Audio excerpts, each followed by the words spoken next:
Right now is Hugh Hewitt, the host of the Hugh Hewitt Show on the Salem Radio Network, author and MSNBC political analyst Ron Reagan, and New York Times reporter Yamiche Alcindor. Thank you all for joining us. Well, these two competing messages, what I saw is, and I agree with Trump on this point, I thought his speech the night he won brought the markets under control, which were 800 bad to positive, about 300 or 400. So it stabilized the international markets, which was a responsible thing to do.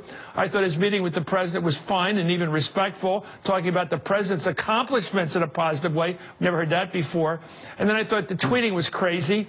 And I wonder what's running the mind of Donald Trump. Mr. Hewitt, we've been through a lot of this together now. We are war veterans. We've been in the bunker.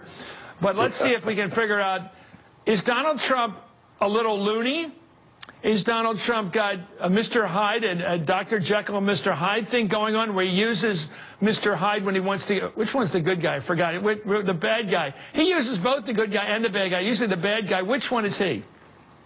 Well, I think he's the good guy. We've had the best 72 hours. Jekyll's the good guy, but Hyde's the bad guy. Yeah, the good guy is Hyde.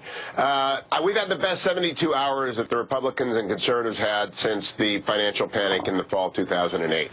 And the putting of Vice President-elect Pence in charge of the transition, more good news. The meetings yesterday with Paul Ryan and Mitch McConnell, great news. The fact that the Supreme Court is saved, terrific news. And Donald Trump is going to find being president as much fun as did Ron's father, and as hopefully as gracious as he was in the Oval Office and as winsome towards his critics as his father was.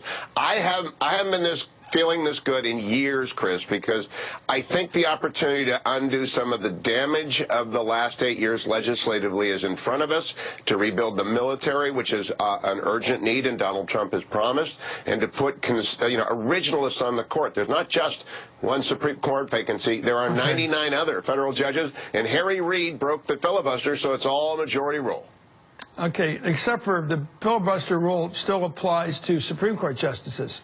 So the Democrats can still filibuster at the Supreme Court level. Well, you can say that if you want to, but it's not true. That's not true, given the way that Reid broke it. Okay, well, that's an argument, not a fact. Let me go to Ron Reagan here. Ron, what's your reaction to the two Trumps, or do you just see one? Tell me how you look at it. Take some time.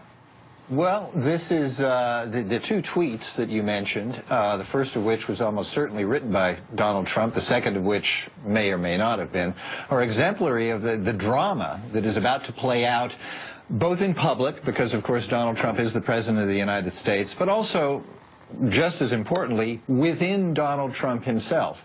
The question we're going to have answered here shortly is whether Donald Trump will remain the sort of puerile figure that he was during the campaign, thin-skinned, unable to contain himself, incoherent frequently, or whether Donald Trump can become the kind of man he needs to be the President of the United States. Now, Hugh used to work for my father in his administration, and he's aware of my father. He's familiar with my father. He doesn't know him as well as I do, of course.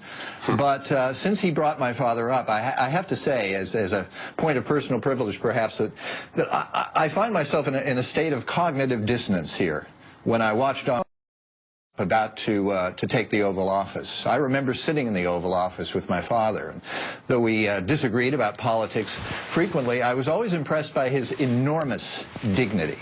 Yes, he had fun sometimes being President of the United States, but he saw it as a gigantic responsibility, one that required preparation, deep thought, long thought about issues. And Hugh will back me up that Ronald Reagan, despite his critics saying that he was shallow and all of that, had all of those other qualities. He thought long and hard about issues here.